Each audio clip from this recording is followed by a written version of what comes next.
Boom, boom, boom, boom. Hey guys, my name is Ozone, and today we're going to do a special kind of review. The bin review. Now you probably never heard of it. Well, it's the first video I'm making, so you probably haven't. So, essentially, here's how this thing is going to work. You see, I have this bin, alright? This bin of games from my childhood. Every review, I'm going to take a game out of this bin, and we're going to do a review about it. And to make sure that there is no repeats, I'm going to put it in a separate bin after I review it. So without further ado, let's get started. So without further ado, the first game of the magical bin of gaming is... Alright, I got one. It feels like an original Xbox game. This is going to be fun. And it's... Oh, nice! Pac-Man World 2. Now, this one's going to be a bit of an interesting game to talk about. Now, I love this game. Kind of like my Jet Set Radio Future review, this is a game from our childhood. And it was a very good game at that. Keep in mind, it was a platformer starring Pac-Man. Pac-Man was on top of the world at the time. He had Pac-Man World back a couple years ago. He still is known as probably one of the greatest arcade games of all time. And he pretty much just revolutionized gaming. So a platformer? Sign me up. Unfortunately, there are problems. So it's not a super Pac-perfect game. So, what are the problems? Well, I'll tell you. The first problem with this game is definitely the fact that it's not Xbox 360 backwards compatible. I'm going to say this for a good chunk of them, but it's true.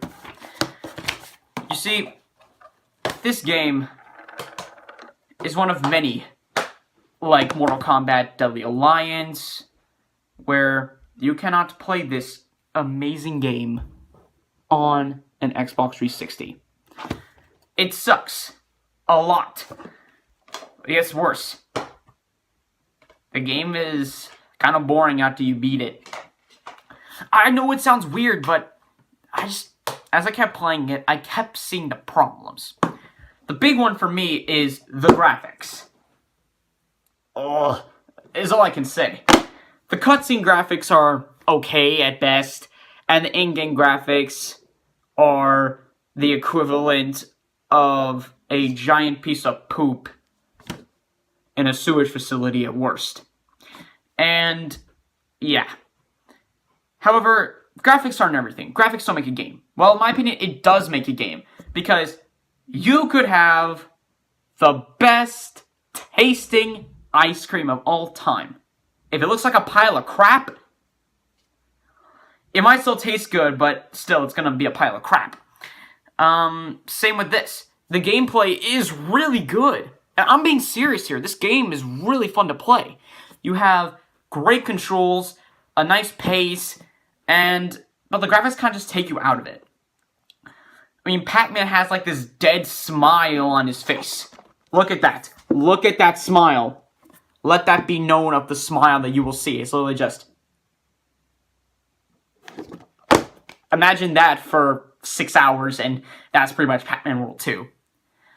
But here's another good thing, and this is going to sound kind of weird, but I'm happy that Pac-Man doesn't talk in this game. Every time they try to give certain characters a voice, it doesn't work. Remember when they gave Tom and Jerry a voice? Oh! Remember when they gave Mega Man a voice? Oh! When they give Pac-Man a voice? Sorry, it was just so bad to think about that I just had to fake throw up. So, is it that bad? No. The game is decent. I do like it a lot, but... Overall, what do I give it? Well, I give Pac-Man World 2 a 7 out of 10. Now, on this show, we don't really go for the typical, 7 is just like average, blah, blah, blah. No. We are going to do things right. So for me, a 7 is good. Not great, not bad, just good. Gameplay is solid. There's a ton of content. I mean, you can even play the original arcade games, I think. And overall, it's just a really fun game. If you have the chance to pick it up, I'd say pick it up. If you have an original Xbox or a PS2. Until next time, this is Ozone. See you later.